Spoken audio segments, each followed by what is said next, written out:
तो अपने पिछले क्लास में जो अपना चैप्टर था न्यू किंगडम्स इन मिडाइवल इंडिया में हाफ पोर्शन कंप्लीट कर लिया था। अब आज अपना टॉपिक है life in the new kingdoms. तो जो न्यू किंगडम्स राइज हुए थे उनमें किस तरीके का लाइफ, यानी वो किस तरीके से सारे उनमें जो जो चीज़ें राइज हुई वो सारा देखेंगे अपन। ठीक है, तो सोर्सेज अपन देख लेते हैं इसके लिए।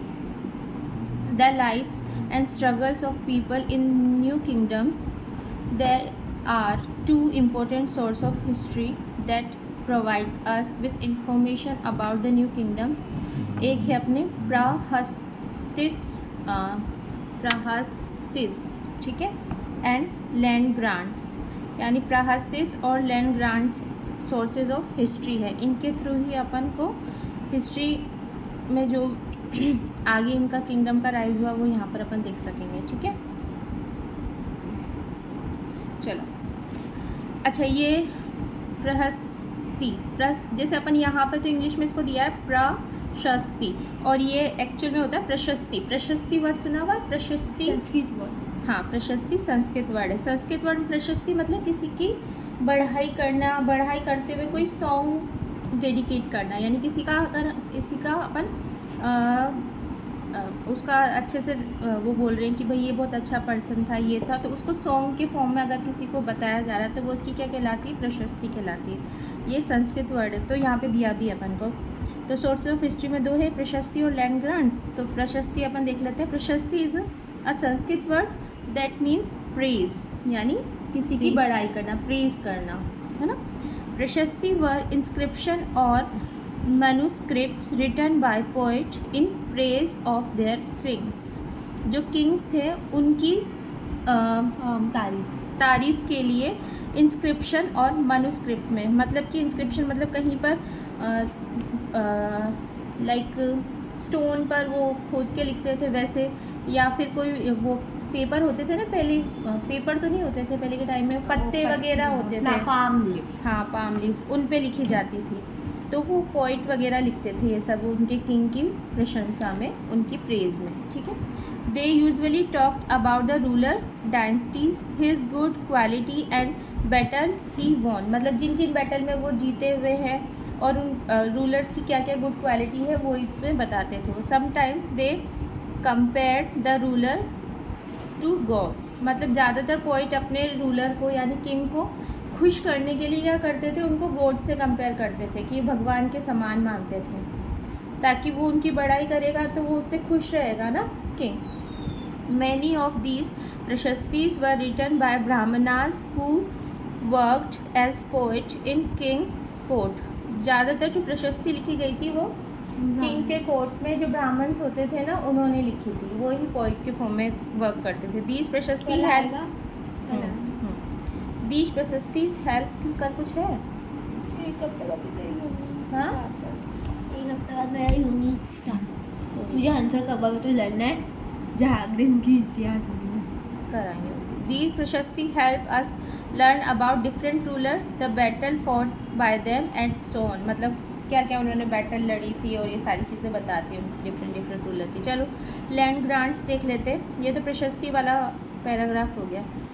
आगे लैंड ग्रांट में क्या दिया हुआ? In return for their service Brahmanas were often give grant of land, यानी अब उनकी सर्विस के लिए ब्राह्मण्स को क्या ऑफर किया जाता था? लैंड्स दी जाती थी। लाइक पहले के टाइम में मनी का इतना तो ज़्यादा चलता नहीं था, तो क्या दे देते थे? लैंड दे देते थे। These could be a large plot of land, a whole village और मल्टीपल विलेजेस, या तो पूरा का पूरा बहुत विलेज दे देंगे या बहुत सारे विलेज दे देंगे, या एक छोटा मोटा प्लॉट दे देंगे। The Brahmanas were not only given ownership of this land but they were also allowed to use it for different purposes. Only ownership ही नहीं बल्कि ब्राह्मण कुछ भी डिफरेंट पर्पज़ के लिए उनको यूज़ कर सकता था। ठीक है, detailed record of such land grant were inscribed on copper plates, यानी कॉपर की जो प्लेट्स होती थी ना इस तरीके से, उन पर ये लैंड ग्रांट का मतलब डिटेल, जैसे आज के टाइम में तो रजिस्ट्री होती है और ये सब होता है ना, कोई भी प्लॉट लेते हैं, मकान लेते हैं, तो पहले जो लैंड ग्रांट की जाती थी उसको इंस्क्राइब करने के लिए कि भाई ये इसको दी, उसके दी, तो उसके लिए कॉपर प्लेट पे वो चीज़ लिखी जाती थी। दीज लैंड ग्रांट्स दस became important source of information on use of land, the collection of taxes and so on. Taxes का कलेक्शन करना है, किस तरीके से यूज़ करना है, वो लैंड ग्रांट। तो देखो यहाँ पर एक तो प्रशस्ति वाला भी इमेज दिया हुआ है थोड़ा सा डल सा, और ये लैंड ग्रांट में कॉपर यानी इसलिए येलो येलो कलर का करके दिया हुआ है, कॉपर प्लेट पे लैंड ग्रांट दिया हुआ है। ओके, अब आगे दिया है let us now become historian and take a closer look at both the sources of history. क्या क्या ये सोर्सेज ऑफ हिस्ट्री में किस तरीके से, ये तो अपन को जस्ट बताया कि होता क्या चीज़ है। अब इसके बिहाफ पर अपन स्टडी करेंगे। The prashasti given on the right page special attention to the underline word, यानी इसमें जो अंडरलाइन वर्ड्स दिए जाते थे, जैसे ये रहा देखो यहाँ पे दिया भी है, ही is the king of piece, यानी अंडरलाइन कर दिया, एंड किंग ऑफ वेल्थ। तो जो अंडरलाइन वर्ड होते थे ना वो, हाँ इसको मार्क कर दो, उनके प्रेज के सबसे ज़्यादा इम्पोर्टेंट वर्ड है ये देखो। He is repairs of all temples, one whose chariot and army are the most powerful. देखो मोस्ट पावरफुल वाला भी दिया हुआ है। तो यहाँ पे देखो ये दिया हुआ है, the underline words are word of praise, they are meant to flatter the king and make him happy. King को एकदम अच्छे से हैप्पी करने के लिए, फील हैप्पी कराने के लिए इस तरीके से अंडरलाइन करके वो वर्ड्स उनकी प्रशस्ति में भी देते थे। वो since they were written to gain favour from the king, prashastis are often consider unreliable sources, so as historians we cannot blindly believe all that is written in प्रशस्तिज। तो ये जो प्रशस्तिज लिखी हुई है ना, इसमें ये अंडरलाइन वर्ड करके देते थे जिससे कि है ना जो किंग सुन के बहुत ज़्यादा खुश हो जाता था। पर एक्चुअल में अगर हिस्टोरियंस के पर्पज़ से देखे जाए तो ये एकदम रिलायबल चीज़ें नहीं होती कि किंग वास्तव में ऐसा होता था, क्योंकि वो तो उसको खुश करने के लिए पोइट लिखते थे ना, तो कुछ कुछ झूठी बड़ाई भी कर देते होंगे ना, इसलिए मतलब होता होगा पर उसको एक्स्ट्रा ज़्यादा बढ़ा चढ़ाकर पोइट बोल देते थे। तो क्या इसको पूरे प्रशस्ति को अपन एक बार पढ़ लेते हैं। He is the king of peace and king of wealth, he is the repair of all temple, one whose chariot and army are the most powerful, one whose empire is protected by the gods, one who belong to the family of the royal sag। Vasu सैग का meaning दिया हुआ है अपन को, a very wise person. सैग का मतलब दिया हुआ है कि हम very wise person.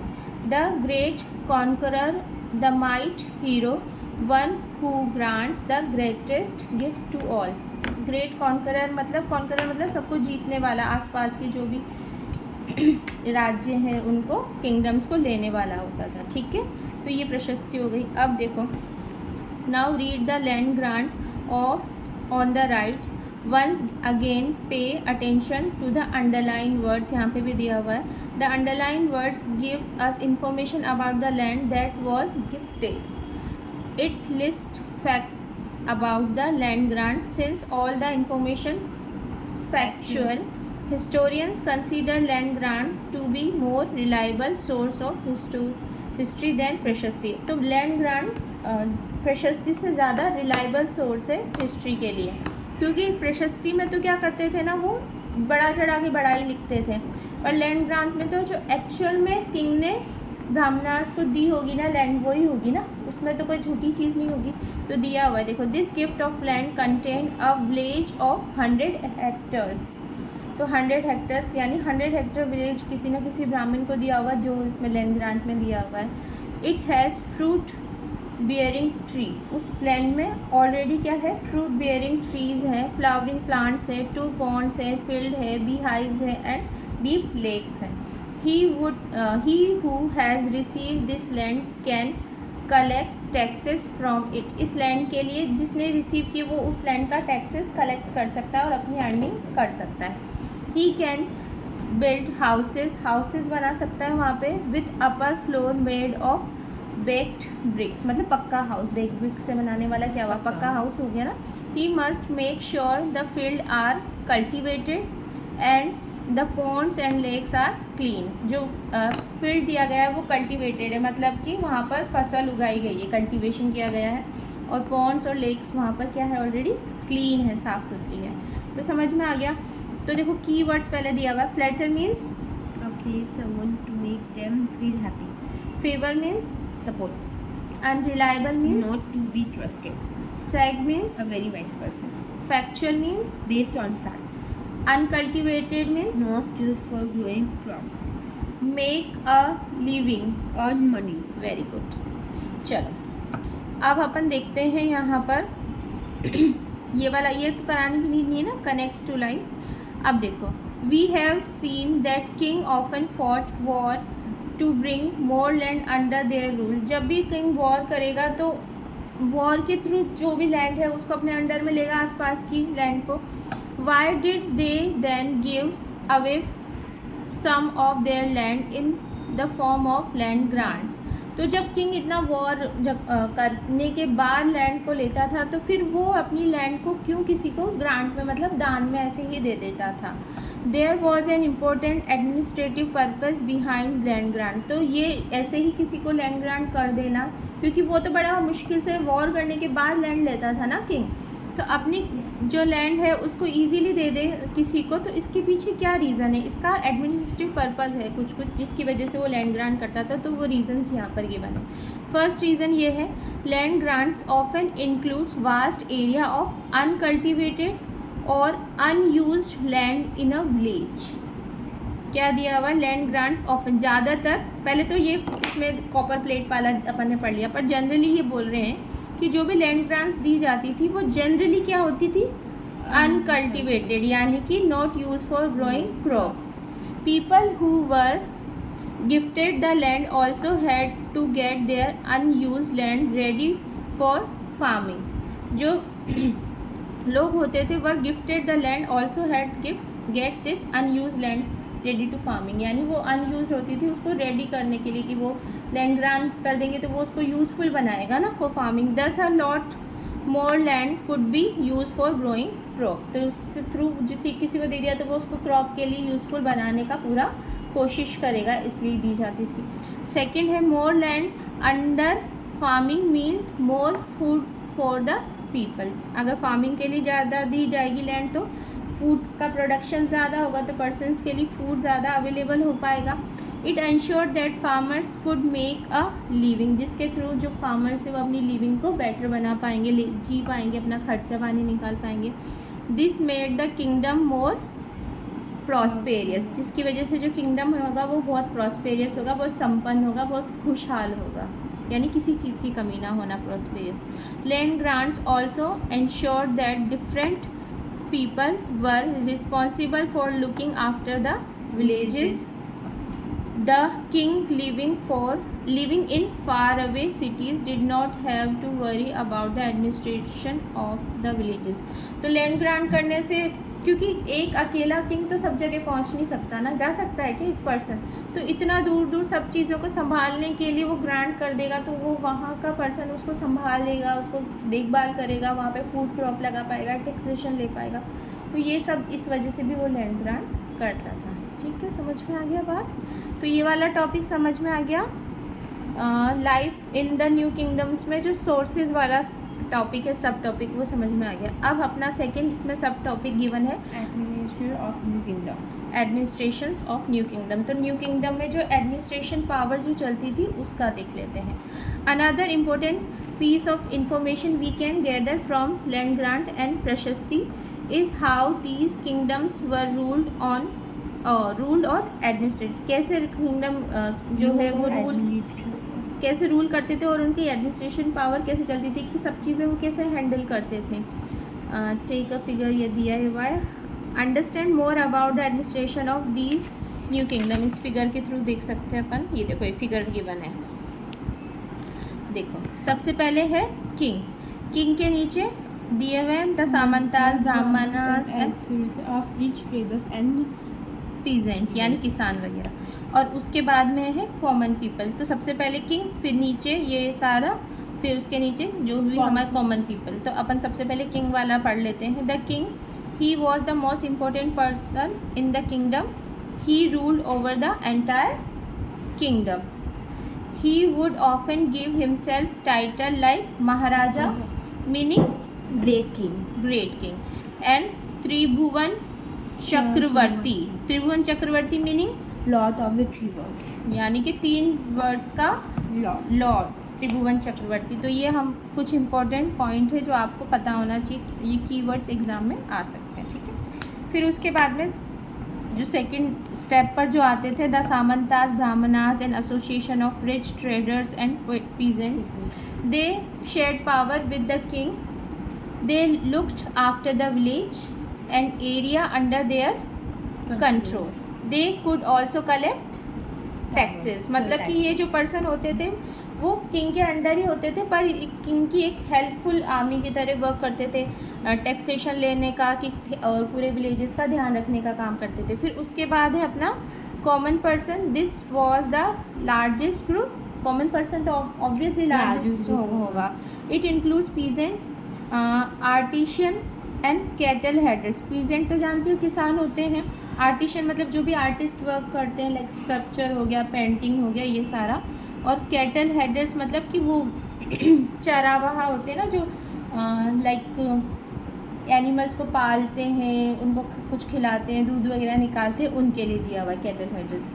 They had pay taxes to the king, king को टैक्स पे करते हैं, and rent to the landlord, और लैंडलॉर्ड को रेंट भी पे करते हैं। This money was use to rule the kingdom, और जो ये मनी इनसे मिलता था वो किंगडम को रूल करने काम आता था। एंड पे ऑफिशियल एंड सोल्जर, और सोल्जर को और ऑफिशियल्स को पे किया जाता था, ठीक है। अब यहाँ पर अपने कुछ क्वेश्चन आंसर्स, तो ये छोटे मोटे क्वेश्चन है, एक बार तुम ट्राई करना, नहीं आएगा तो फिर मैं करा दूँगी, ठीक है।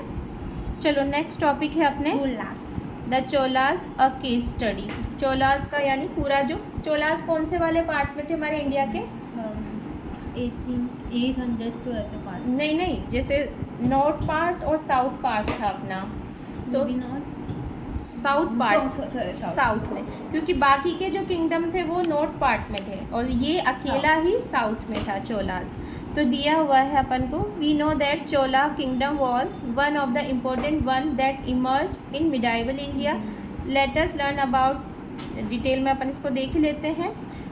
Who were the Cholas and how did they come to power, कैसे पावर में आए थे, कौन चोलास थे, ये अपन ने सारा वैसे ऑलरेडी छोटा मोटा तो देखा था, पर यहाँ पे एक छोटा सा एक स्टोरी के फॉर्म में, एक अच्छा सा इमेज के फॉर्म में भी दिया हुआ है।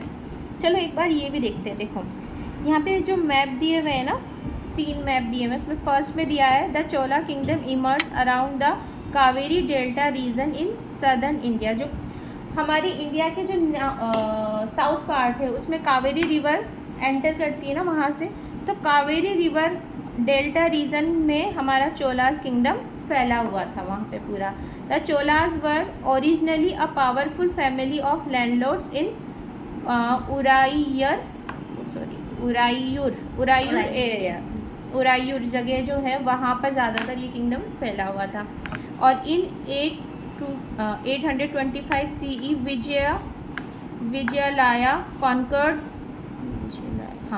विजयालया कॉन्कर्ड द कावेरी डेल्टा, उसने कावेरी डेल्टा को अपने अंडर में ले लिया and founded the Chola kingdom, ठीक है।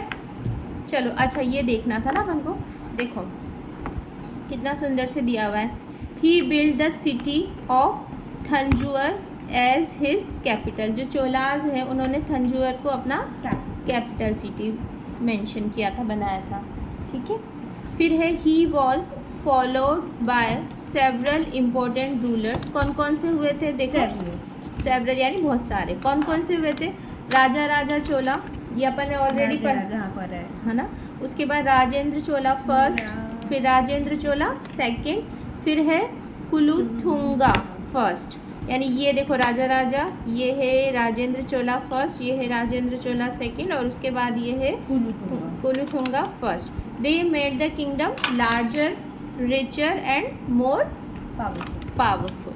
ओके नेक्स्ट अपने दिया इसमें the Chola kingdoms was one of the richest and most powerful kingdom in the medieval India. सबसे ज़्यादा रिचेस्ट और मोस्ट, क्योंकि साउथ पार्ट को पूरा इसी ने कवर कर रखा था, ठीक है। It is the remember for its strong army, prosperous agriculture and trade and beautiful art and architecture, यानी इन सब चीज़ों में ये चोला किंगडम एकदम वो था, अच्छा था। एग्रीकल्चर में भी अच्छा था, ट्रेडिंग में भी अच्छा, ट्रेडिंग समझते हो, बिजनेस पर्पस, ठीक है। और सिस्टम में एक बिजनेस हाँ, और ब्यूटीफुल आर्ट, यानी जो भी आर्ट वगैरह जो बनती थी वो भी, वो बेचा जाता था। और एग्रीकल्चर आर्किटेक्चर के लिए भी अच्छा था, यानी बहुत सुंदर सुंदर बिल्डिंग्स वहाँ पर हुआ करती थी, ठीक है। अब है अपना एडमिनिस्ट्रेशन अंडर द चोलास। अपन देख लेते हैं कैसा एडमिनिस्ट्रेशन था। How did the Cholas manage to rule such as large kingdom? They did it with the help of a strong and efficient system of administration. The kingdom was divided into several units. First देखो kingdom, the kingdoms. Kingdom मतलब है हमारा the biggest unit was the kingdom itself, और फिर it was ruled by the king. He was the supreme power of the kingdom. Obviously अपन जानते हैं supreme power of kingdom is king होता है। फिर है उसके बाद में सेकंड स्टेप में देखो, ये यहाँ पर किंगडम हो गया। फिर उसके बाद में सेकंड स्टेप में आएगा मंडालाम्स, मंडालाम्स, ठीक है। The kingdom was divided into mandalams and, और या फिर अपन बोल सकते हैं प्रोविंसेस, या तो मंडलम्स हो गया या प्रोविंसेस हो गया, कुछ भी बोलते अपने इच्छा अनुसार। Each mandalams was ruled by viceroy और गवर्नर। जो इसके बाद जो मंडलम है उसको कौन रूल करता था? या फिर गवर्नर, जबकि किंगडम को रूल करता था किंग। इसको अंडरलाइन कर लो। देयर वर 9 सच मंडलम। अब उसके बाद भी जो मंडलम है कितने थे टोटल? 9 सच मंडलम। फिर उसके बाद में है हमारा वर्नल, एक सेकेंड,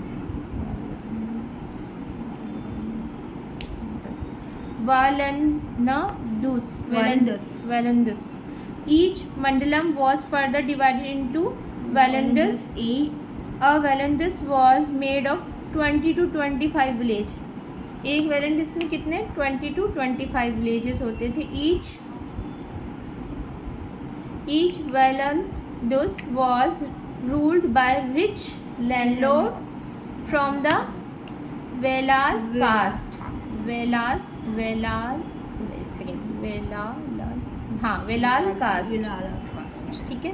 फिर उसके बाद है नादूस। द नादूस और village was the smallest unit of administration. तो किंगडम, मंडलम्स, वेलांडस और नाडूस, इस तरीके से स्टेप बाय स्टेप चलता जा रहा है। तो किंगडम तो एक होगा, फिर मंडल उससे ज़्यादा होंगे, फिर वेलांडस 20 to 25 जा रहे हैं, और जो नाडूस है वो बहुत सारे, देखो 4 इस तरीके से दिए हुए है ना सारा division.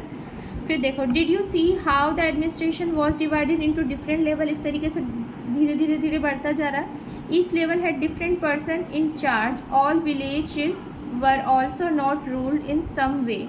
There was different types of villages in the kingdom.